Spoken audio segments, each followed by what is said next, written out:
મળતી માહિતી પ્રમાણે અમરોલી ગુજરાત હાઉસિંગ બોર્ડમાં રહેતા પ્રવીણભાઈ મકવાણાની 20 વર્ષીય દીકરી સુમનના એક યુવક સાથે પ્રેમ સંબંધ હતા. બુધવારે સાંજે પ્રેમી સુમનના ઘરે આવ્યો. કોઈ અંગત કારણોસર બંને વચ્ચે ઉગ્ર બોલાચાલી થઈ.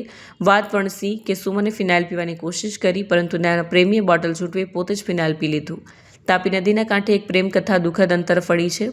સાંજે પ્રેમી યુગલ વચ્ચે ઝઘડો થયો. ઝઘડા દરમિયાન પ્રેમીએ સુમનની સામે જ ફિનાઇલ પીધું, જેના કારણે ગંભીર હાલતમાં એને સારવાર માટે ખસેડાયો. આ ઘટનાએ સુમનને માનસિક રીતે ભાંગી નાખી. રાત્રે તે ઘરેથી નીકળી ગઈ અને તાપી નદીમાં ઝંપલાવી દીધું.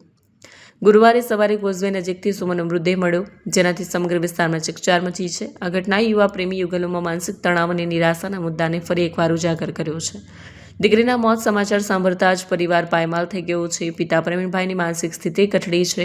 માતાને આઘાત સહન ન થતાં બ્રેઇન હેમરેજ થયું છે. પોલીસે મૃતદેહ સોંપવા માટે પણ ભારે જહેમત ઉઠાવવી પડી. અંતે અન્ય બહેનોને સમજાવી કાયદાકીય પ્રક્રિયા પૂર્ણ કરાઈ હતી. ચોક બજાર પોલીસે હાલ અકસ્માતનો ગુનો નોંધીને તપાસ શરૂ કરી છે.